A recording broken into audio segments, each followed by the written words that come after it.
And good morning. It's 7:04 on this Thursday, December 22nd. It's time to head to Studio B for Coleman and Company.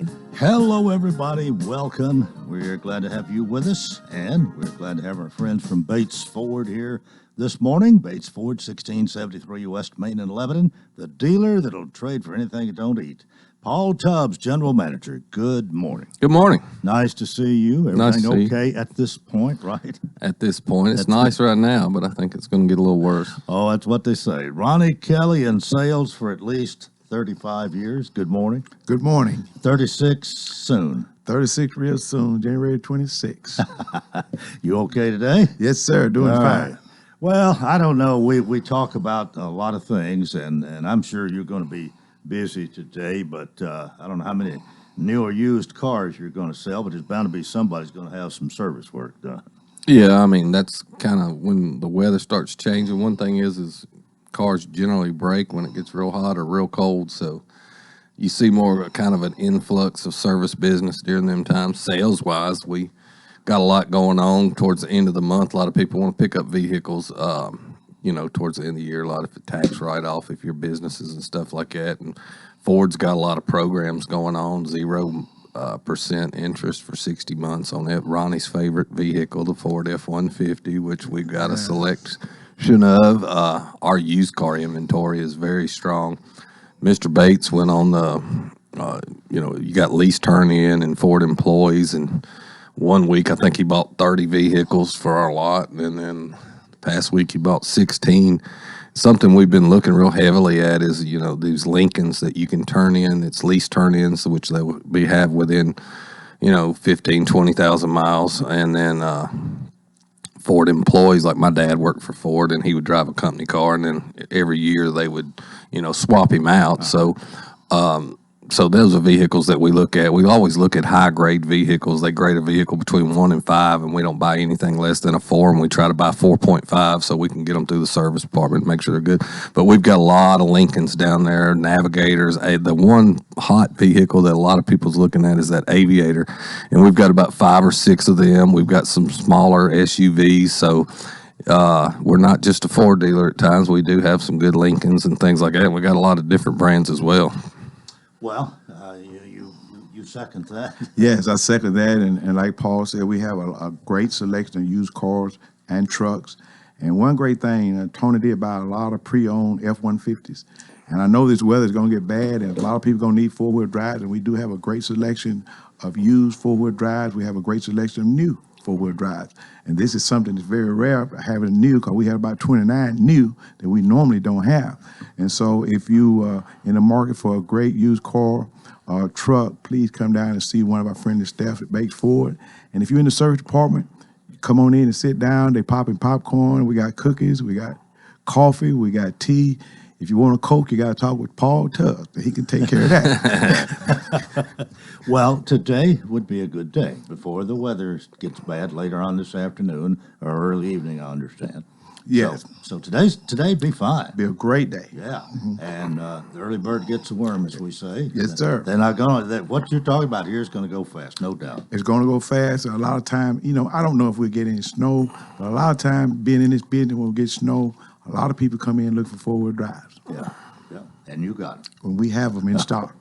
I was just wondering, in your service, do you do antifreeze? Yeah, and that's something that we did. Like Tony's got several of he loves old trucks. And one thing yesterday is we went around and checked the coolant in all of his older vehicles. We got him a little tester where we'll test to make sure how below. And that's something that everybody needs to make sure, if you're in the area or whatever, come by. And we'll test your coolant, but you need to make sure that it's good. It's supposed to get down to 15. So, you want to make sure that your coolant, because if not, it'll freeze and then you could have some serious problems. Yeah. So, we do that as part of and I always say our oil change. I say the cheapest oil change in town.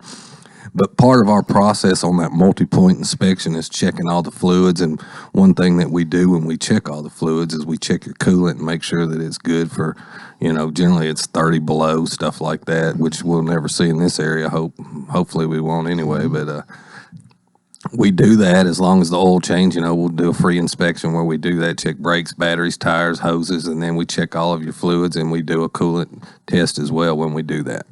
All right, and of course, you'll beat anybody's price on tires. You've got batteries for $134.95. Yep, you're a testament to my battery proposal. I tell everybody you go to parts houses and then batteries are generally 40, 50, and in your case, $60, $70 higher than what we sell them for.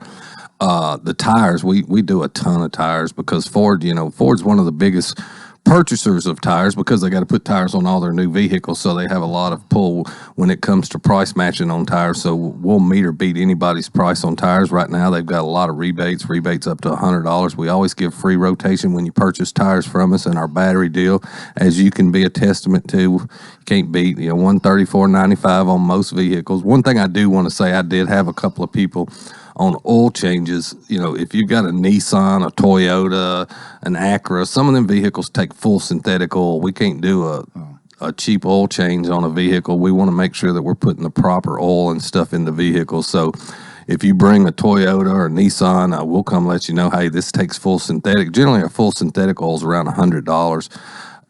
But you get twice as amount of oil life. So, you're still getting a pretty good deal, but we don't want to put just the regular oil in a full synthetic vehicle. You can't do that. Right.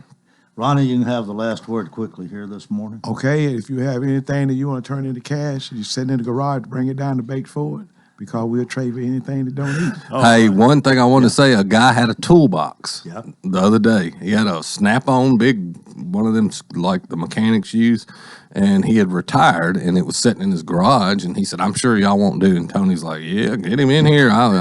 He wanted that toolbox. So, it's not just motorcycles, four-wheelers, boats.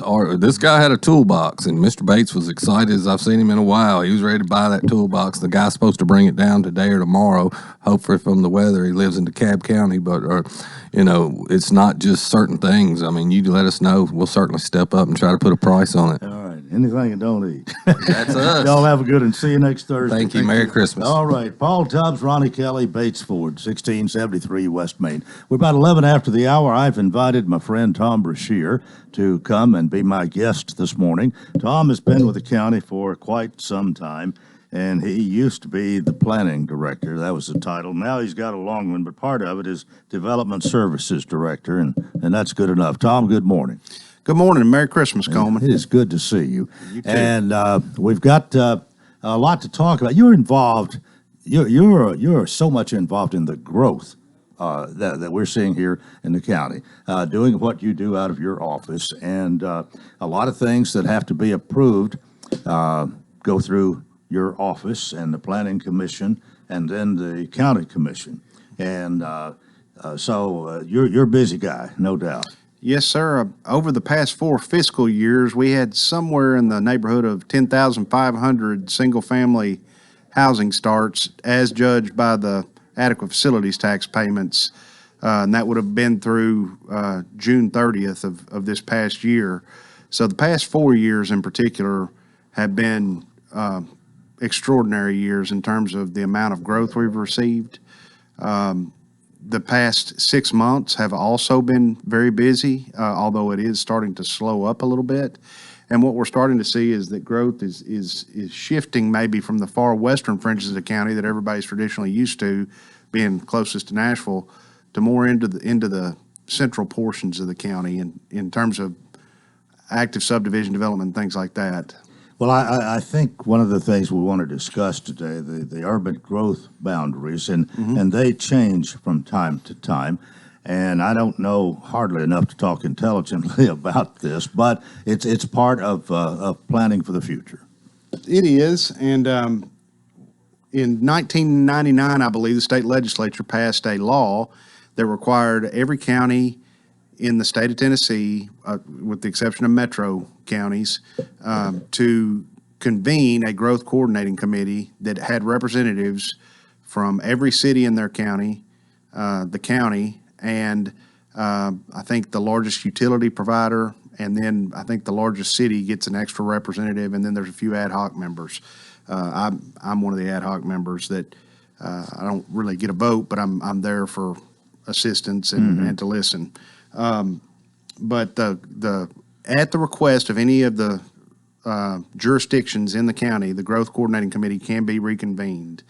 In 1999, of course, that was the first go-around.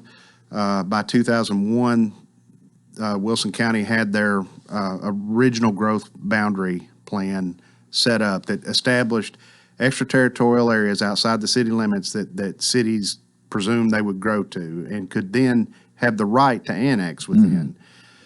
Mount Juliet again requested that in about 2011 or 12, they requested a reconvention of the Growth Coordinating Committee. And again, the county mayor is obliged to reconvene that committee and go through this process again to negotiate out different boundaries, also talk about maybe policies between jurisdictions, things of that nature.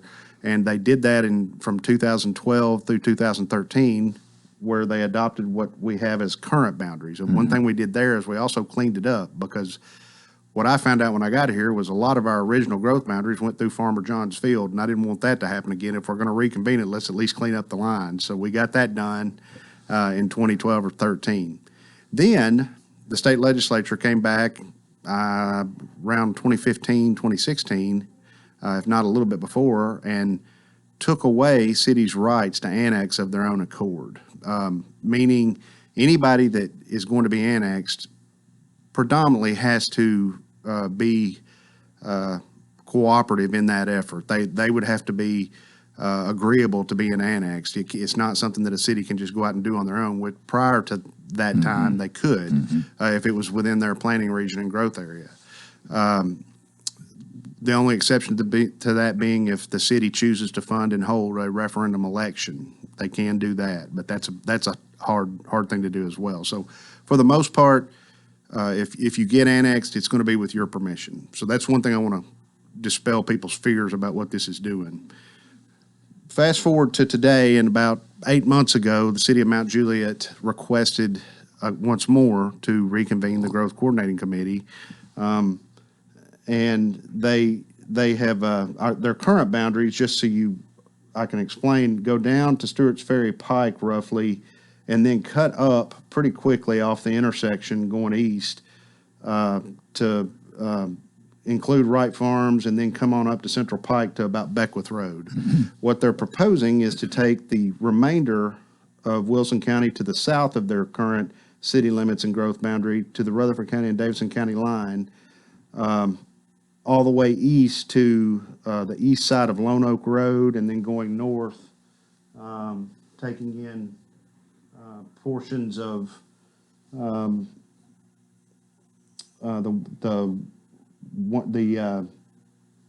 109 area. And I'm looking at a map. I'm sorry, I've got a visual aid here. I know the people out in Radio Land can't see it.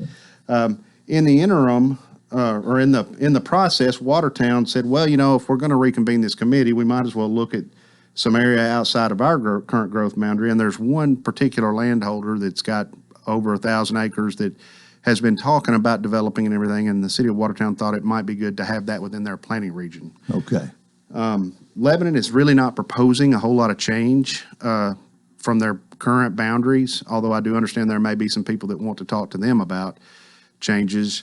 But Lebanon is not talking about a whole lot of changes. Okay, we need to take a break. Hold your thought right there. Okay. Tom Brashear with us, a break here on Coleman and Company, FM 98.9. And it's 7:18. Let's see what's happening on the roadways. Thanks to our friends at Bates Ford, and get a battery installed on most vehicles, $134.95. Bates Ford, 1673 West Main. Now with traffic, here's Chuck. Good morning, T-Dot. Just cleared that wreck on 65 southbound at the North Loop. Now, it made things a little bit slow on 65 southbound as you try to get past Trinity Lane. There's still some traffic 24 east there around the Jolton exit from an earlier crash. It's just crawling this morning on 65 south coming through Robertson County in the Portland area as you come out of Kentucky. I'm not sure what's going on. They're not showing a wreck in that area. It's just heavy traffic on 65 south. Again, trying to get out of Kentucky into Tennessee. Nash Painting Services, all in Middle Tennessee. quality. Check them out at nashpainting.com. I'm Commander Chuck. You're on time traffic. The WANT and WCOR radio crew wants to thank each of you for listening, advertising, and being a guest on our talk show. We look forward to many more years of being Wilson County's own radio. Merry Christmas and Happy New Year. Hi, I'm Mayor Rick Bell, And I'm Sarah Haston, your Economic Development Director for the City of Lebanon. and we're asking each of you to shop Lebanon this Christmas season. Are you ready for the hustle and bustle, Mayor? Absolutely, 'tis the season, and I'm ready to get everyone checked off my list by shopping Lebanon and shopping small. Well, it's definitely important to support our Lebanon business community. Indeed, our Lebanon businesses are the backbone of our community, and they support us all year. That's right. Let's show some local love at Christmas. We are asking everyone to commit to give back by shopping your local retailers here in Lebanon. Have a Merry Christmas from all of us at the City of Lebanon. Middle Tennessee's largest, longest running, and most affordable holiday tradition, the Dancing Lights of Christmas, is now open with new lights and new music so you can create some new Christmas memories. For 2.5 miles, your family will be captivated as you watch over 2 million lights dance perfectly in sync to rockin' Christmas tunes, all from inside the comfort of your own vehicle. Stop by Santa's Village for food and fun, pictures with Santa, even a helicopter ride above the lights. 5 p.m. nightly at the Wilson County Fairgrounds. More info at thedancinglightsofchristmas.com. And we continue here on this Thursday morning. Tom Brashear, our Development Services Director, is with us now. Pick up where you left off. All right, and I'll finish up with my visual aid here, but Mount Juliet has one other area to the north that they're looking at including in their county growth boundary area, and that would be the Bender's Ferry Peninsula. And then going south, they would be including portions of Quarry Road all the way to 109, I believe. So that's kind of the general description or broad description of what is driving this growth plan amendment that has been discussed in the Growth Coordinating Committee over the past several months and is now being released for public comment. All right, now what kind of time frame we have, and who eventually decides? Well, we're going out for public input right now. I am holding a meeting at the county commission room at the county courthouse at 228 East Main Street on January 9th. And we'll have public input cards there for people that want to provide comments to the committee. I'm also holding one at Watertown City Hall on January 10th. Both those meetings will start at 5 p.m. and there will be a public hearing advertisement coming out. I also put a press release in the papers early December just to get the word out, just like I am today. Mount Juliet and Lebanon should be advertising their public meetings very soon, but tentatively they had a meeting scheduled in Mount Juliet for January 11th at Charlie Daniels Park in the Panettone Room, which is their main community center room there in the middle of the park. I think to handle what they anticipated might be larger crowds, just from the standpoint that they're the ones that are proposing something. Right. And then Lebanon is looking at tentatively holding a meeting at Lebanon City Hall on Thursday, January 19th. And all of those meetings will start tentatively at 5 p.m. My two are published at that time. What do you expect? Do you expect an outcry from some people, or is this going to be pretty quiet? I think it's going to be more of a explanatory process at the public meetings, regardless of which planning department is doing it. Obviously, I'm hosting two meetings, and I'm going to be doing my best to explain what Mount Juliet is requesting, what Watertown is requesting, and what Lebanon is or is not requesting, and also give people an opportunity to speak. You asked what this process is. We'll get public input, and we'll take that back to the Growth Coordinating Committee, and the Growth Coordinating Committee will ultimately decide on a boundary map and any policy statements they want to add to the Growth Coordinating Plan or the Growth Plan. And the whole intent was for us to work cooperatively together. As part of that process, whatever they recommend then has to go to each legislative body in the county, every city in the county, the three cities, Mount Juliet, Lebanon, and Watertown, and be voted in the affirmative, and the county commission has to vote in the affirmative. Once that occurs, we turn it to the state of Tennessee, and the state of Tennessee has to accept it, which if we've all voted yes, they're likely going to accept it. The next thing that happens, and this is probably the most pertinent thing to people in my opinion, is judging the future by the past. The cities will then ask that their planning regions, their extraterritorial planning regions, be expanded or modified to match the growth boundary. What that means is that their regional planning commission will, the city's regional planning commission, respectively, will be responsible for subdivision oversight or subdivision review in those areas that they've taken into their growth boundary or their planning region outside the city, whether or not they annex. So if somebody wants to propose a subdivision, it'll go to the Mount Juliet Planning Commission, Regional Planning Commission, or the Lebanon Regional Planning Commission, or the Watertown Regional Planning Commission if it's in their growth boundary.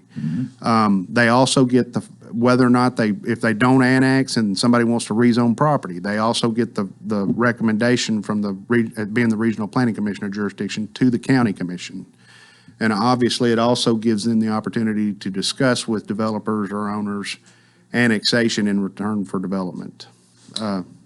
You have any? You don't have a crystal ball here, but I don't have any idea what the final result's going to be of this. I don't. The one thing that I will say, and people can certainly disagree with me, but I believe that the staffs of the cities and the county tend to work well together for the most part. In terms of planning departments, we work well together. I will say that we're blessed with sound planning services in every city.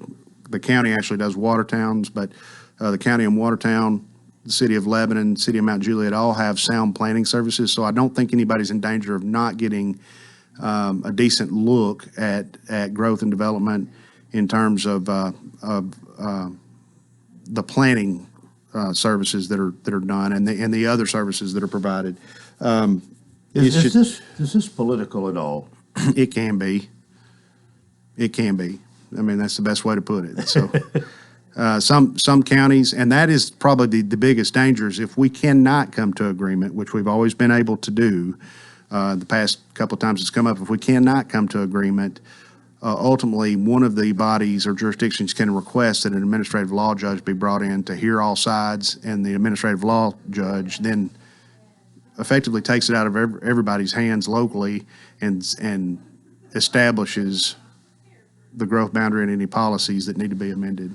But with the growth that we've seen and the anticipated growth that's coming, some good decisions need to be made here. Yes, sir. And we're also in the I don't want people to get confused. The county is also in the process of undertaking a land use plan amendment.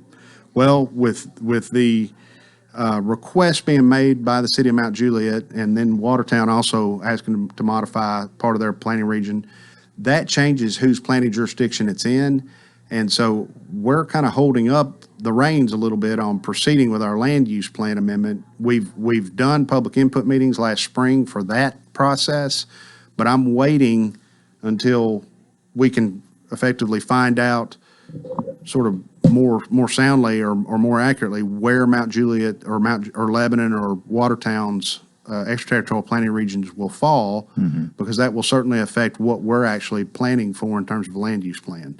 These areas that fall into Mount Juliet's growth boundary, for instance, would ultimately fall under their planning jurisdiction, and they would have to affect a land use plan for it of their own. And I don't see any point in getting people out to my meeting if it's ultimately not going to fall under my planning jurisdiction or the county's planning jurisdiction, respectively, not mine, but the county's.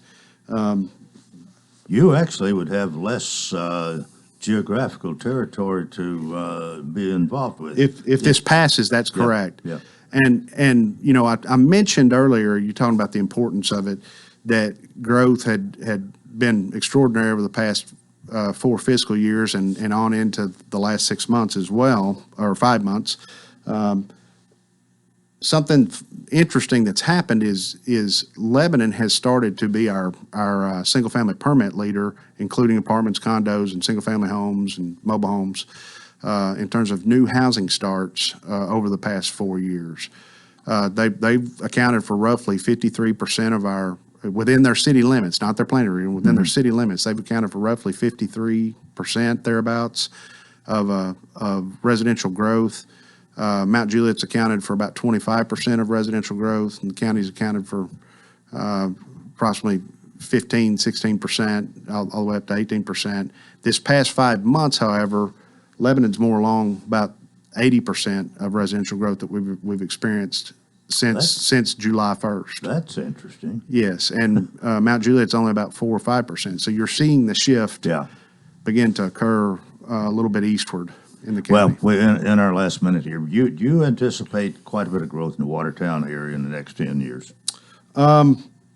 I tell people all the time I expect a Hardee's or a Dairy Queen or something to come calling down there, but unfortunately, people don't always like to hear this, but a lot of those commercial types of additions to a town have to do with the number of rooftops and the amount of traffic that goes by, which are obviously the things people also don't necessarily want to have to contend with when they're trying to get out of their neighborhood in the morning or afternoon or back into their neighborhood in the evening. But I do anticipate with the new school down there and everything, and we have actually already seen a little bit of growth in Watertown. There's been a couple of townhome developments that have been developed.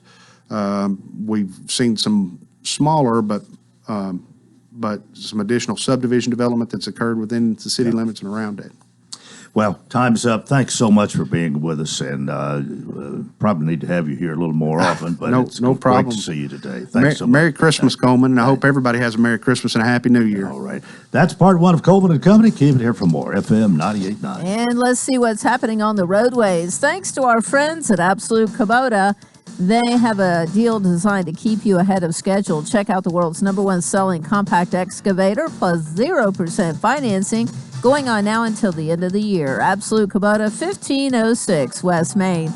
Now at traffic, here's Chuck. Good morning. The police are in the clearing stages of a crash over here on 24 eastbound, right near the Sullivan Evans Bridge. It's already a little bit slow over here on 65 southbound, trying to get past Trinity Lane. Lots of radar out here, especially on 24 coming in from Clarksville. I still see that delay up there on 65 southbound, trying to get out of Kentucky into the Portland area, down through that stretch of Robertson County on 65 southbound. Nash Painting services all of Middle Tennessee. Check them out at nashpainting.com. I'm Commander Chuck, you're on-time traffic. Renewal happens here at Lebanon Center for Rehabilitation and Healing. Lebanon Center for Rehabilitation and Healing has experienced new leadership and a new atmosphere. Same location in the heart of Lebanon, 731 Castle Heights Court on the Castle Heights campus. Lebanon Center for Rehabilitation and Healing is providing 5-star clinical outcomes to short-term and long-term care residents. Call 615-444-4319 for a tour and to experience the new culture. Renewal happens here at Lebanon Center for Rehabilitation and Healing.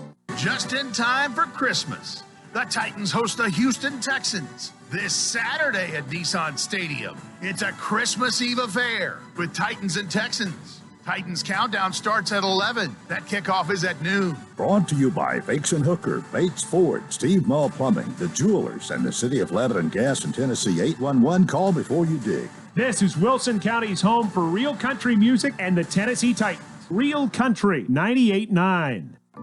And now, a moment of silence to remember our dear friend.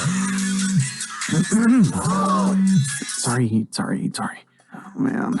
Life can be uncomfortable. Your home doesn't have to be. With a wide range of air conditioners, furnaces, and heat pumps, Rheem makes it easy to feel comfortable, even when you can't be comfortable. Financing available through TVA's Energy Right program and your local power company. Call Randy's Heat and Air 237-3604. Hey, this is Paul at Bates Ford. We got some great things going on for you. If you got a vehicle you want to sell, bring it to Bates Ford. We'll give you a cash offer on the spot. Also, come check out our great used inventory. And on the service side, we got the cheapest oil change in town, got the cheapest batteries in town, and we'll meet or beat anybody's price on tires. Come visit us at Bates Ford, 1673 West Main, or visit us on the web at www.tonybatesford.com. That's Bates Ford, the dealer will trade for anything that don't eat. Service the hometown way. That's THW Insurance. Because THW is an independent agent, you can select from several highly rated insurance companies offering competitive rates and excellent service to best suit your needs. For home, auto, life, health, long-term care, business, and employers insurance, ask THW. THW Insurance Services, 321 West Main in Lebanon, or call 443-3849. For an online quote, visit thwins.com. Today starts off mild, but dangerously cold air is coming our way by dinner time, leaving us with some snow and single-digit temperatures. Look for a high of 51 today with rain starting to arrive in the afternoon. The rain turns over to snow around 8 o'clock and moves out quickly, but be ready for an overnight low of 3 degrees. This weather forecast is brought to you by Walker Auction and Realty, professional auction and real estate services. Get top dollar for your home, land, or personal property. Log on to MikeWalkerAuctions.com. They know auctions. That's a look at your forecast. I'm number 1 Ned.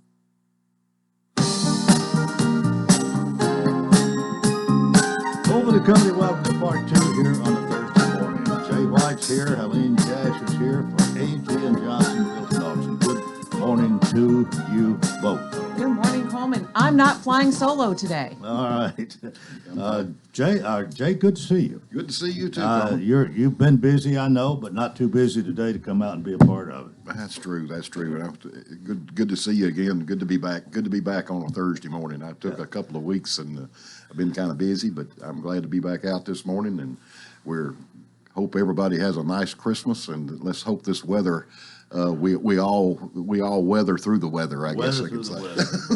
A.J. Johnson Realty Auction, 728 West Main, www.ajandjohnson.com and 615-444-0909. All right, you got some auctions to talk about. We do, Coleman. We don't have one this coming Saturday, but it is Christmas Eve, so I mean everybody's going to be home with their families on Christmas Eve, but. Starting December the 31st on New Year's Eve, I guess you could say, we're going to be selling 7 rental properties scattered across the south and east end of the county, and some here we're going to be coming through the city, and so we're just all over the county on next Saturday morning. We've got some duplexes out on Holloway Court, Holloway Circle, and then we have a duplex out on Spring Creek Road. And then we have a little house out on Coles Ferry Pike we'll be selling, and then we'll be finishing up out on Burford Road with some rental properties out on Burford Road, 3 rental properties out on all Burford this Road. In one day? All in one day. We'll start, we'll go from location to location. We'll start at one, and then when we sell that one, we'll go to the next one, and we've got them scheduled about an hour apart. And have you done this before? We have. We've done this before, and we just kind of all get in a little caravan, and we just all follow one another from sale to sale. I call it a progressive auction. Well, okay. It really is. Sound like a winner. It is, and I mean, some folks will be, won't be interested in some they'll be interested in others, and they can show up at the, at a given time that we'll be selling it, and it works really well. It makes for a great day. We kind of get to travel around and kind of like a progressive dinner. And how many you have altogether? Is it 4? No, there's 7. 7? 7 in 4 locations. 7 and 4. Okay, right. 7 and 4 locations. Right. Okay. Right. 3 of them are located right together, and then the other 3, 4 are located right together, and then the other 3 are you got another one to talk about? We do. The week after that, we have personal property coming up. We have a nice personal property sale with a lot of nice. If you're into working tools, shop tools, those sort of things, we've got some work van if you need something like that. But we'll be down in Old Hickory on the 7th of January. So everybody wrap up and get their coats out and get ready. But we'll be starting with selling some personal property in the 7th of January. So we've got a couple of sales coming up. Like I say, we are off this Saturday, but. Starting, after Christmas, we're going to crank back up and start right back into the season. And anybody needing to do an auction needs to call and get on your absolutely correct. Calendar. I mean, if you're thinking about having a spring auction, please give us a call. We'd like to come out and speak with you and talk with you about it. And if you're going to have a sale in the spring, now it takes some planning to get them ready, and we're ready to. We're ready to get started. Very hard to do it overnight. Actually, you just can't. You got to have a little time to plan and get it in order. You do have to have just a little dab of time to get it in order. Thanks. Helene, what do you got? Well, we have a new listing, Coleman. Okay. So in Johnson Heights subdivision on Maloney Drive, I've heard it said a couple different ways, but it is. It's just been on the market for one day. It's a 3-bedroom, 2-bath, just under 2,000 square feet. It's a lovely, clean home, $399,900. So if you are interested in looking for something of that size, give us a call at 615-444-0909. But more importantly, we want to wish you and your family a very Merry Christmas, a safe holiday, and stay warm. If you don't have to go out, it's a great time to stay home and be with your family. Without a doubt. And with those 7 properties in 4 locations, if somebody's more interested in that, I'm sure it's available on your website. Absolutely. It's on the website. It's on social media, but you can give us a call Jay. We can answer any questions for you. But if you want to start at agandjohnson.com, that'll be fine. Absolutely. All right. Will that do it today? I think so. All right. Merry Christmas, Coleman. Y'all have a good Thank you. All right. We'll see y'all next Thursday.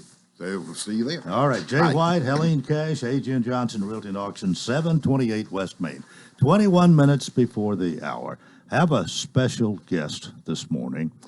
Jim Beeman is with us, retired Air Force colonel, and from the Washington, D.C. area.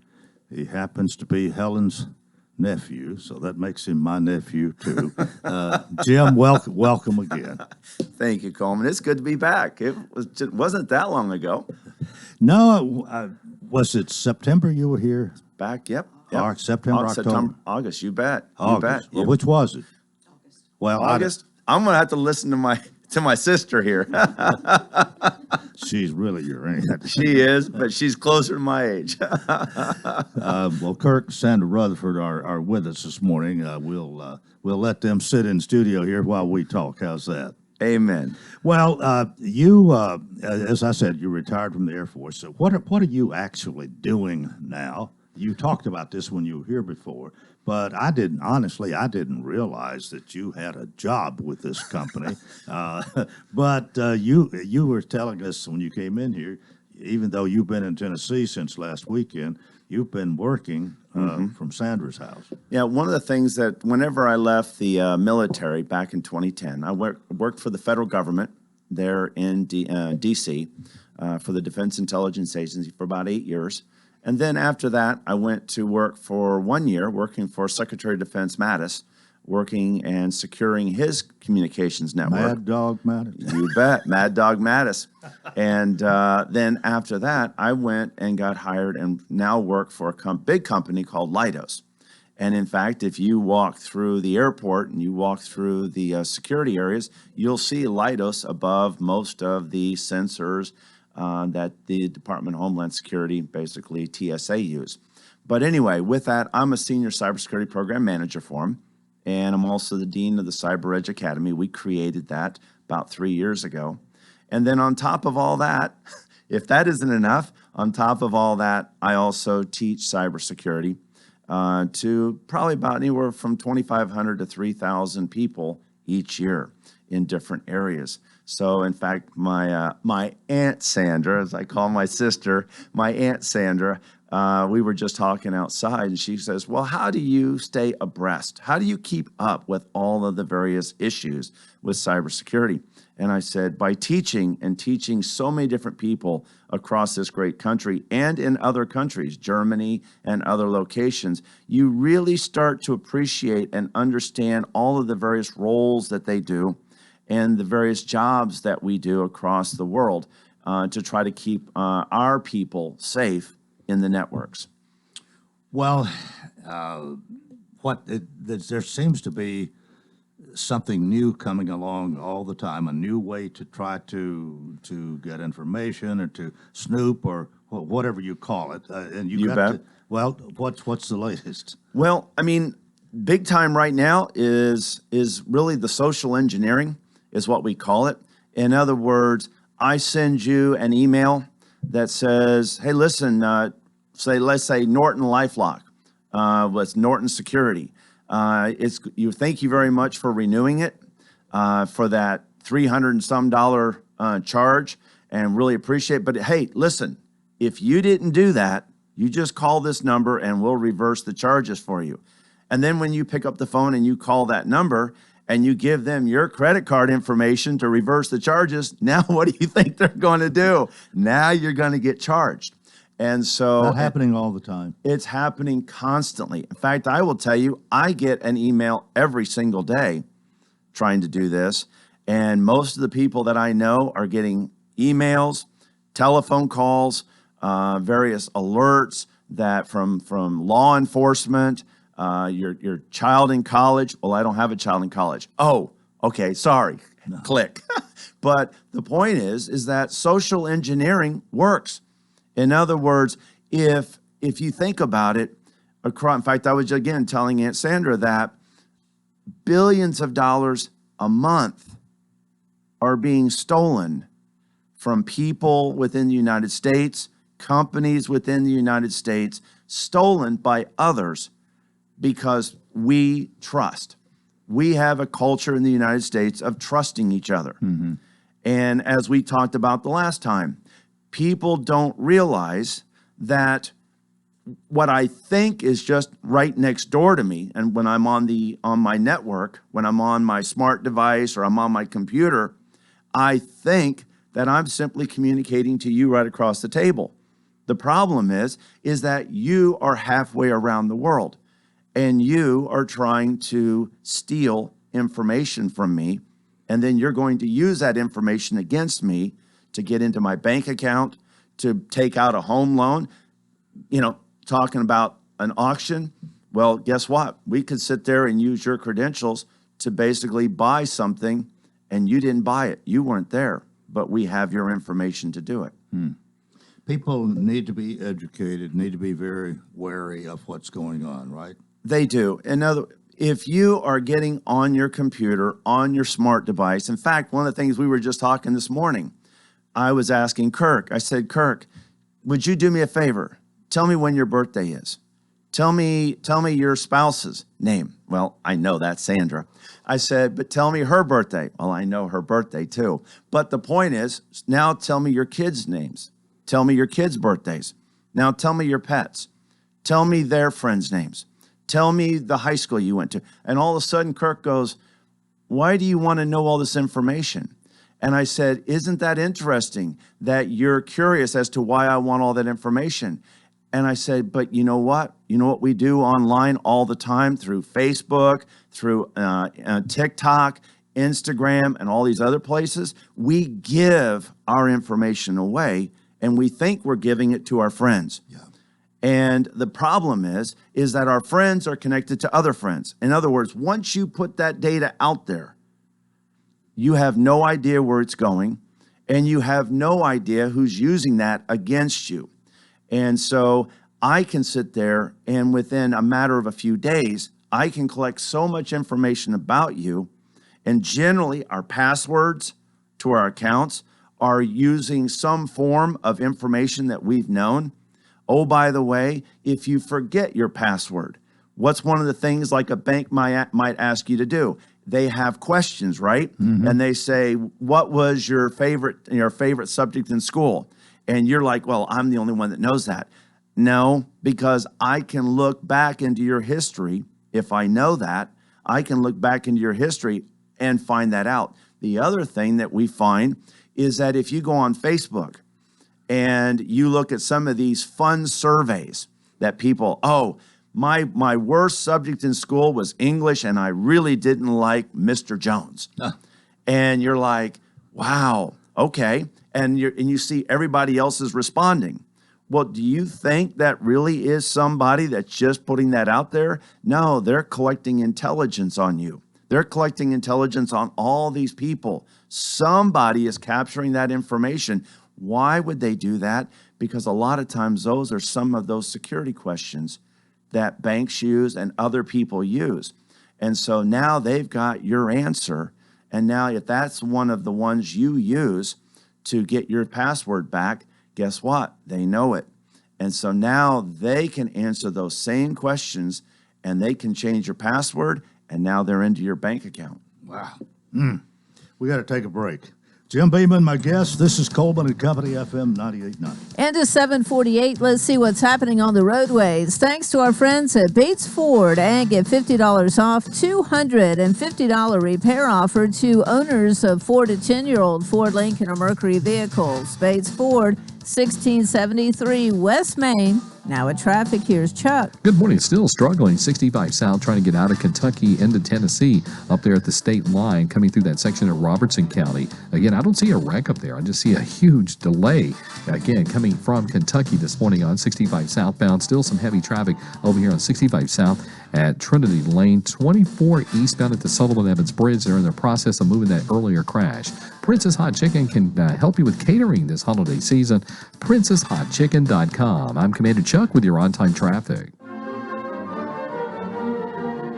Hello, we are A.G. & Johnson Realty and Auction, community trusted since 1977. One of the real joys of the holiday season is the opportunity to say thank you. Thank you for your business. And most importantly, your trust in us. From everyone at A.G. & Johnson, we wish you a happy holiday season. Merry Christmas! Happy New Year! Merry Christmas and a Happy New Year. Happy holiday season! The WANT and WCOR radio crew wants to thank each of you for listening, advertising, and being a guest on our talk show. We look forward to many more years of being Wilson County's own radio. Merry Christmas and Happy New Year. You've changed thousands of diapers, cut off hundreds of crusts, played hours of peekaboo and duck duck goose because you'd do anything for your kids. That's why it's so important to protect them with life insurance from State Farm. I'm State Farm agent Jeff Gannon, and we'll help you make it easy and affordable to help you protect your family, no matter what the future holds, because for the people you do anything for, life insurance could mean everything. Call me, State Farm agent Jeff Gannon in Lebanon or Mount Juliet today. Like a good neighbor, State Farm is there.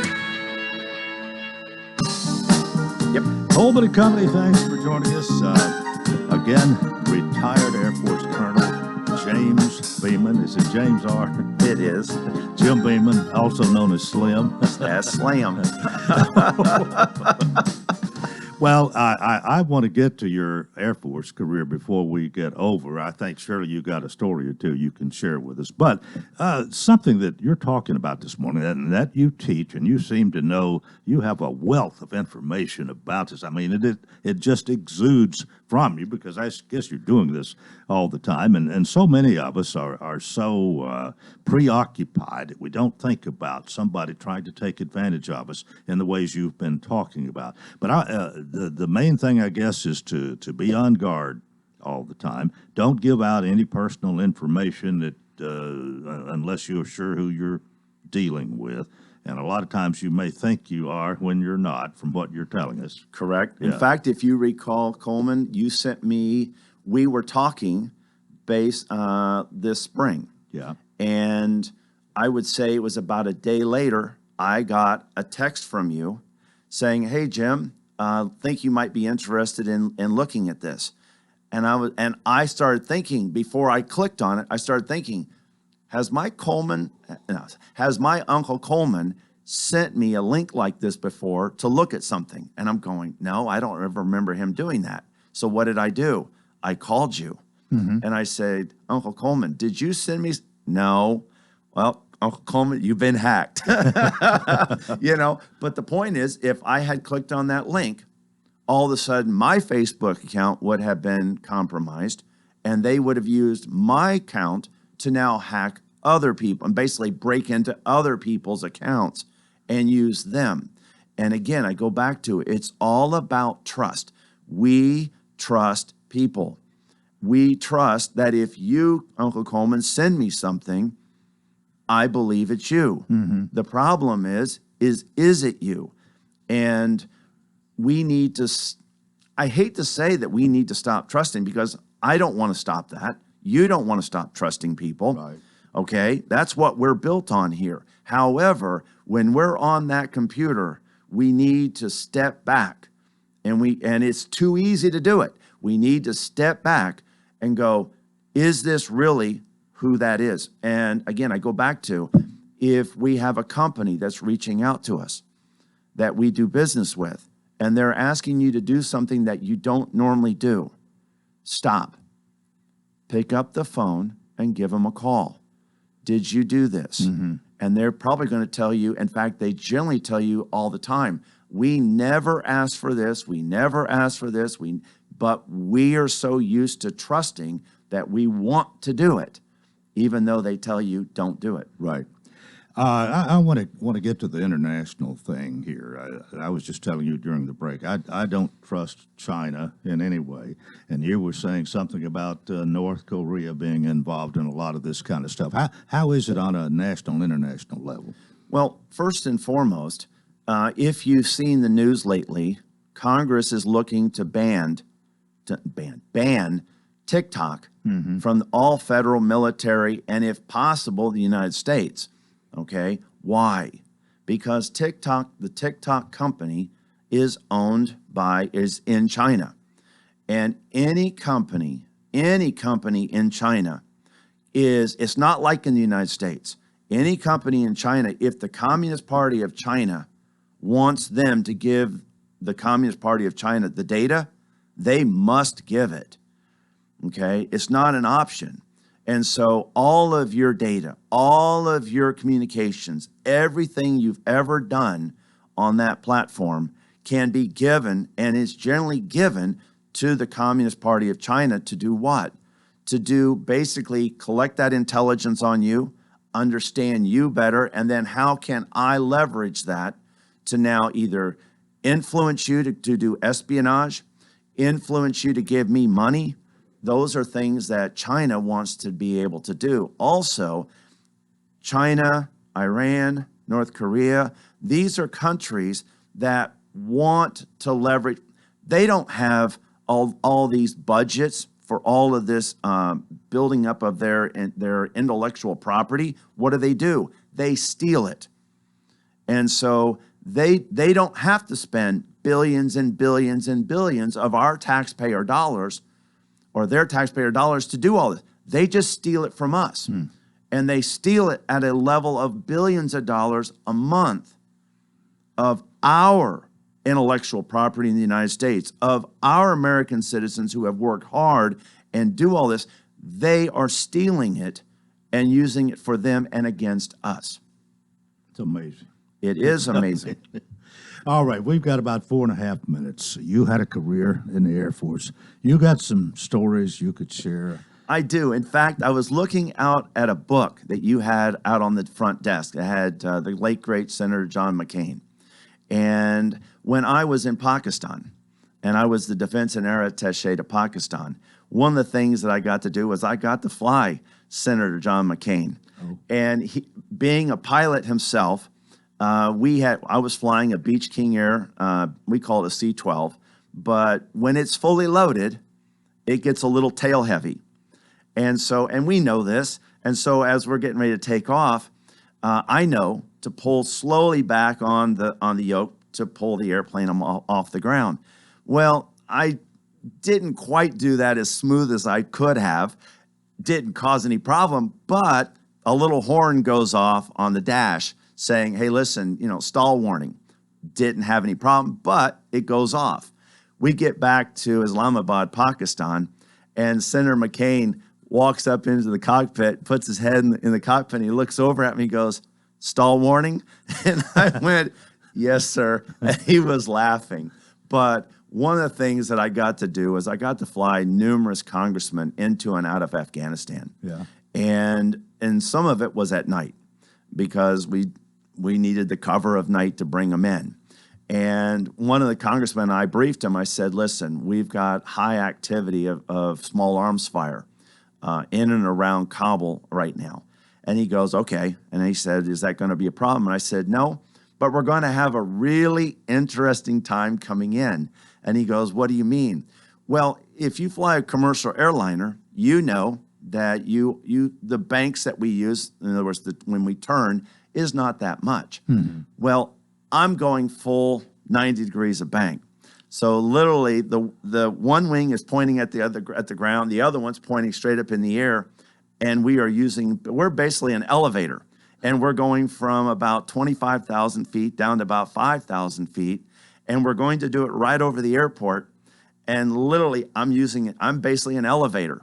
And we're going straight down as I turn the airplane around. We're falling, free falling out of the air.